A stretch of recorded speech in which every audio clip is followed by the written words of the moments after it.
Evangelho de Maria, a mulher que venceu o mal, de Gabriele Amorfi. 15º dia, o retorno ao lar. Fique no Egito até que eu te avise, disse o anjo a José. Não há dúvidas de que o céu velava por aquela família santa. A fuga havia sido incentivada pelo temor de que os perseguissem e alcançassem antes de chegarem à fronteira.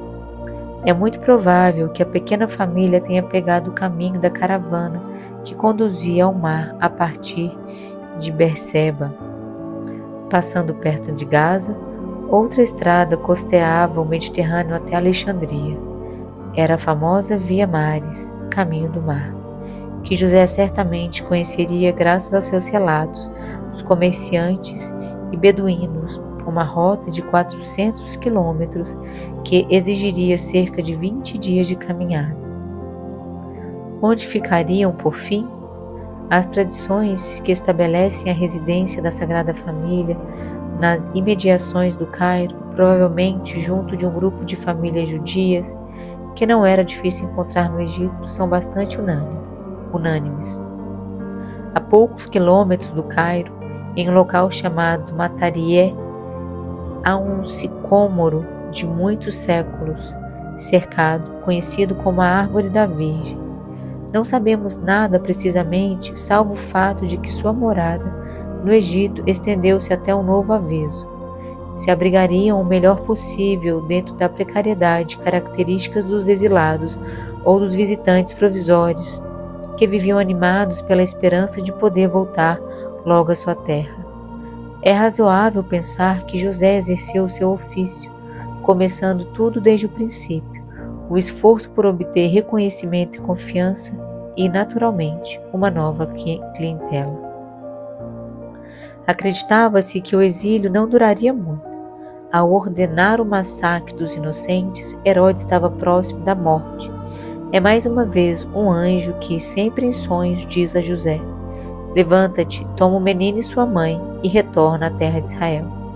Porque recorreram os que atentavam contra a vida do menino.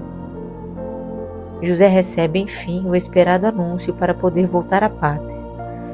Não só morreu Herodes, mas os que... Talvez o anjo quisesse tranquilizar José, confirmando que já não havia ninguém que pudesse atentar contra a vida de Jesus.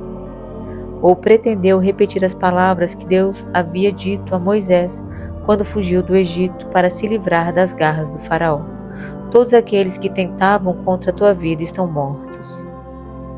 Mais uma vez a pequena família punha-se em marcha, seguindo aproximadamente o itinerário da ida, mas com uma disposição muito diferente. Já não havia nenhum perigo e não se dirigiam para o desconhecido, para um país estrangeiro, mas voltavam à sua terra, a seu povo, para perto dos parentes e amigos. Ao longo da viagem, antes de chegar a Belém, onde José havia pensado em ficar, soube pelos companheiros de viagem peregrinos a situação que iria encontrar. Herodes havia feito um testamento, defendido pelos romanos, segundo o qual repartiria a Palestina entre seus 2 filhos. A Judéia e a Samaria passavam para o domínio de Arquelau, Galiléia e Pérea para o de Herodes Antipas. Era um verdadeiro problema, pois Belém ficava na Judéia e estava nas mãos de Arquelau, que era um dos piores filhos de Herodes. Não havia herdado a grandeza de seu pai, apenas a crueldade e a vida desregrada, de modo que Augusto o destituiu e o exilou na Gália, no ano 6 d.C., por seus vícios e massacres.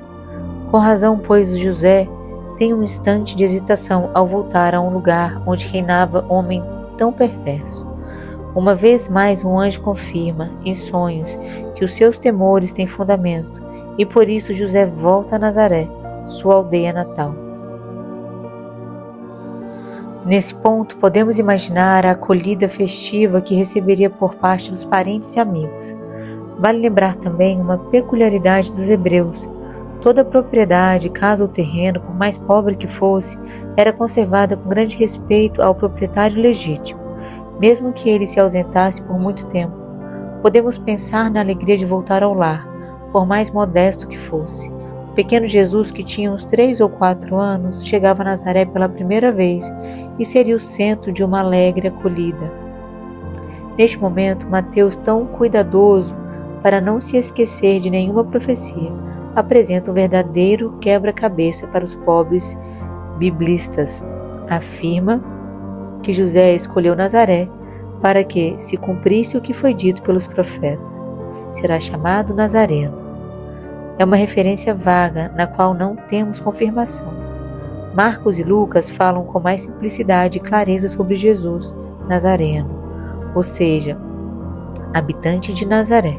Sabemos que os primeiros cristãos eram chamados nazarenos, ou seja, seguidores de uma pessoa procedente do obscuro povoado de Nazaré, com um tom de desprezo. É apenas na cidade cosmopolita de Antioquia onde ocorreriam as primeiras conversões em massa de pagãos, que começam a usar o nome de cristãos, atribuindo aos seguidores de Cristo nome que será definitivo. Pelos hábitos e costumes do tempo, podemos ter uma ideia da vida cotidiana da pequena família. Jesus, desde os 5 anos, começa a frequentar regularmente a sinagoga e a iniciar-se no ofício de seu pai. Maria cuidava da casa e da horta e ia todos os dias buscar água na fonte, revivendo os dias de sua infância. Toda a jornada é acompanhada pela oração. Para os hebreus, não há distinção entre tempos sagrados e profanos. Toda ação se torna sagrada pela bênção que a acompanha, algo parecido com as orações feitas antes das refeições.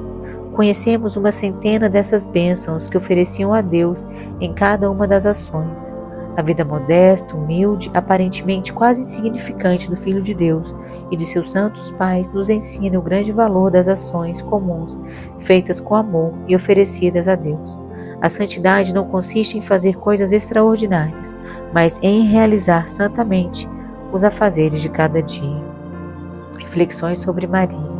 Sua tranquila permanência no país estrangeiro, o desejo do Pai é o meu também. A alegria de voltar à pátria, a alegria de ver o filho crescer e de educá-lo no ambiente hebreu.